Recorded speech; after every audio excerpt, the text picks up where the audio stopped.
James Ussher, so perhaps still to today, is the leading or most known theologian of the Church of Ireland. So the established church equivalent of the Church of England, but in Ireland.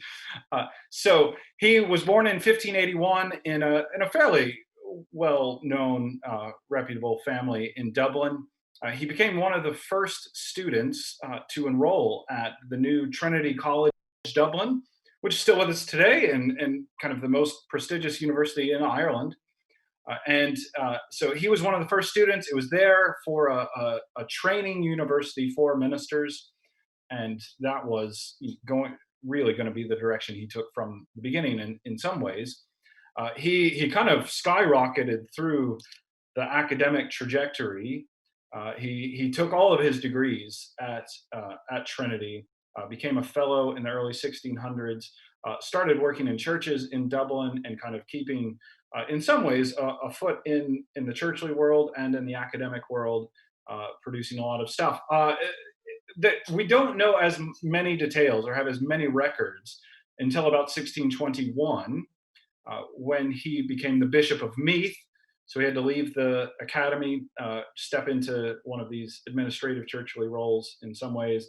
1625, one of the last things that James the First did before he died was appoint James Ussher as the Archbishop of Armagh, which is the highest see in the Church of Ireland. Mm. So it's the sort of parallel position to the Archbishop of Canterbury Hmm. in the Church of England. So he becomes the leading figure in the Church of Ireland, and Ussher is fairly thoroughly reformed. Now, he's not Presbyterian, as a lot of our readers are going to be. He is an Anglican, and was an Anglican. Now he's a Presbyterian, right? But so he was an Anglican. There are many sort of notes of Anglicanism that we find in his theology, but he was reformed. And in the Irish context, the the Reformation takes on a really interesting character in Ireland. In essence, scholars debate why it was doomed to fail, or at least when it became doomed to fail. And some say it was always doomed to fail. Some say, well, it pretty quickly became doomed to fail. And some say, well, it took a little while, but yeah, it was essentially a non-event. But regardless of when you want to place that in conversation with the literature on the Irish Reformation, the point nonetheless is that the cultural context is predominantly Roman Catholic. And in contrast to what you see in a lot of continental situations, where it's sort of a populist movement and appealing to the magistrates for reformation.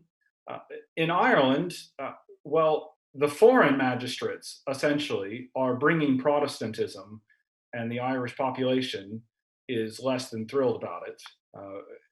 Partly because it is intertwined with politics.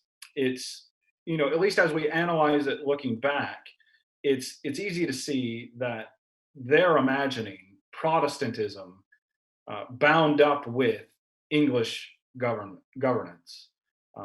And so it's not welcomed because it's imposed. Um, no, there's various things to cash out about that, but except the point that's relevant for Usher is as a church authority, he has a very unique situation in that he is working for the furthering of Reformed Protestantism in a predominantly Roman Catholic country, but at the same time, it is the population that's against him, and so he is essentially, in some ways, and I think it's, yeah, undeniable that at least in some ways he is working to bring an imposition of Protestantism and convince people of the truths of Protestantism uh, by not we associate probably too much with the word coercion, but it's a little bit of that. I don't mean physical violence, anything like that. It's not hostile in the same way we think of coercion, but certainly he thought they should be made to go to Protestant services and fined essentially if they didn't. Hmm. Um, so yeah, It's not the same approach I would take, or or promote, but that's what he did, and that's Right. kind of the cultural situation. Now, certainly, uh, there are reasons why he would be a bit angsty about that situation. There are also reasons. So Usher was the primary author, I've argued, and I think that there will be a publication soon demonstrating this. That Usher was the primary author of the Irish Articles, which was the first Protestant confession to do two things: name the covenant of works, which is the focus of the book, but also to call in a confession the Pope the Antichrist, uh, which makes sense in the Irish context. This little group of Protestants essentially sees themselves fighting the eschatological battle for the souls of the Sure. world around them, and the Pope is coming after them as the Antichrist. So there's a historical reason for that. I also think, as sort of becomes, as I tried to argue in the book, there's a historical reason in that context why the covenant of works becomes so important for Usher in his theology. The legal dimension of covenant theology has obvious relevance for refuting Roman theology. Um, so there's that aspect of it from the beginning, and then there's also the fact that this makes our standing with God legal. But then there's also an anthropology that comes with it. You've asked for a biography, though. Sorry. No worries. Eventually, Usher. So Usher works from 1625 to 1640 in the Church of Ireland. The Laudian Party is growing in the Church of England, which has I think, the most acceptable way to put it, uh, that won't get a lot of pushback, is there is an added ceremonialism that comes with Laudianism. I would argue it's more than that, but that's probably the most acceptable way to put it as a baseline. Usher doesn't like that aspect of it. He is a conformist, meaning that he accepts what the established church has written down as canon law, and he abides by these practices that are indifferent. I mean, I think we would say that most of these things are indifferent, at least. But his authorities have decided. So Usher, as a conservative, goes with what his authorities have decided on in different matters. Hmm. Uh, we may now think that they're not as indifferent, but probably in some ways we think they're not indifferent because people have tried to tell us what to do. Whereas he's in a slightly different situation. In 1640, Usher goes to England uh, on church business. He made these visits regularly for research and building relationships and networking. The Irish Rebellion breaks out in 1641, which prevents him from returning. Essentially, if he went back, the Roman Catholic party that had taken control now would kill him. And by the time that that had settled down, essentially he was too unwell to return. So he finished his career in England. He lectured for a while.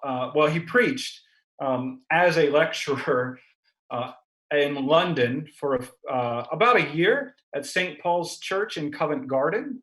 And then when the Civil War broke out, he went to join Charles I. He was a royalist politically, so he went to Oxford, where the royalist camp had set up base. And from there, we have some sermons recorded, and we also have student notes of lectures that he gave on Reformed theology in Oxford, 1643 to 44, which is, as we know, when the assembly is getting going and ramping up. So these sermons and these lectures are interesting in their timing and certainly what they talk about, and especially because of where they were. They are thoroughly reformed, and Charles is right down the road with anti-parliamentarian and at least somewhat anti-reformed, uh, position on his part.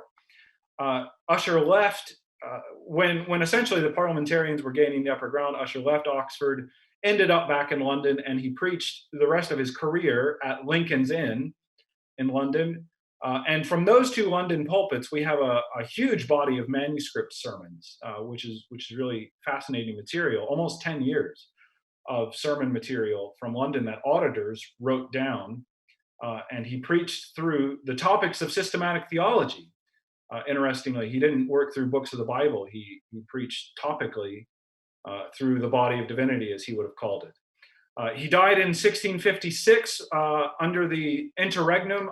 Oliver Cromwell suspended the ban on the Book of Common Prayer so that they could use its liturgy for Ussher's funeral. No kidding. Uh, Oh, wow. Which is a tip of the hat, if it's anything. And Ussher was buried in Westminster Abbey, where he still is today. Wow. So that's that's an overview of his life and career, some of the high points and that. He's an interesting figure for historical research because he was a historical theologian. A lot of his publications were historical in nature, and that gives you kind of a fascinating window on what Reformed people were doing with doctrine to shape it in light of history.